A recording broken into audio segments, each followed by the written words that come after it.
Let's take a look at the brush clip modifier for geometry mode. Now, brush clip allows you to slice through a BSP brush as if you had a cutting laser.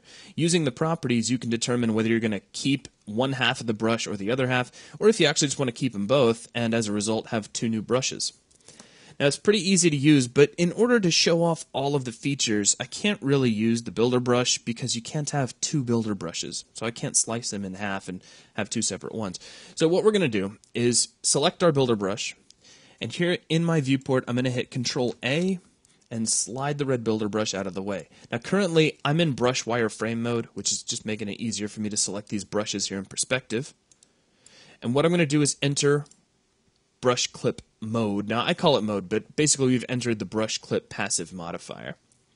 Okay, now let's take a quick look at the settings. Flip normal and split. These will actually make more sense after we create our very first split. Now, using the brush clip modifier requires that you use the orthogonal views, and here's why. If you take a close look, there's a little tiny white box which is currently chasing my cursor around the map. As a matter of fact, if I take my drag grid and I lower it down to, say, well, 64 might be extreme. Let's try 32. There you go.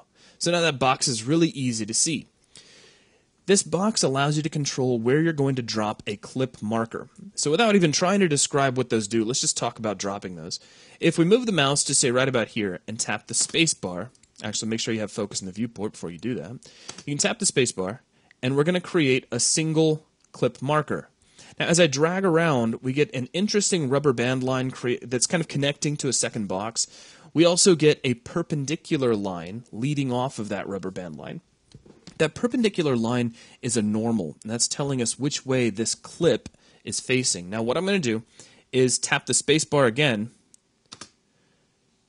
and we end up with an actual clipping marker. This is kind of like an infinite plane that we've just defined. We've given it an angle, and now it's ready to slice through a brush.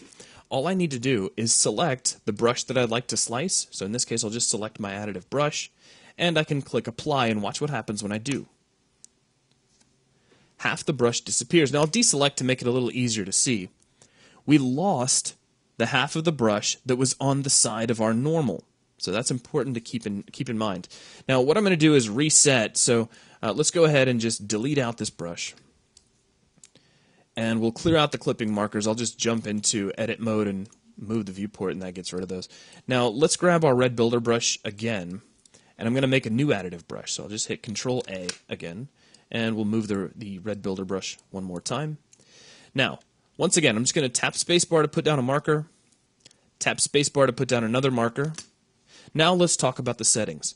So the first setting we have is flip normal. If we check this, select our brush and hit apply, notice this time we keep the part of the brush that is on the side of the normal. It doesn't actually flip the normal around, so you won't notice any change. It's just when you split that it's actually going to delete the opposite side of the brush from the normal. That's really all there is to it. Now, I need another brush, so let's just drive the red builder brush over here. I'll hit Control A again and slide the red builder brush out of the way. Our third option is split. So actually I think that's our second option, but don't tell anybody I said that. Now what I'm going to do is come over here and drop down a couple of new clipping markers. We'll select the brush, check split, and click apply. Now check out what we've got. We have two individual brushes, so it actually kept both halves, and we can separate those from each other, and there you go. So if we come over and take a look at what we've got over here in perspective, you see we've just split the brush up. So it's really all there is to it. It's just when you need to cut through a brush, if a brush is sticking out too far, or you need to maybe bevel its edges or chop off a corner, this is the tool you're going to reach for. So that is a very quick look at the brush clip mode, which is going to wrap up this video. Thanks a lot.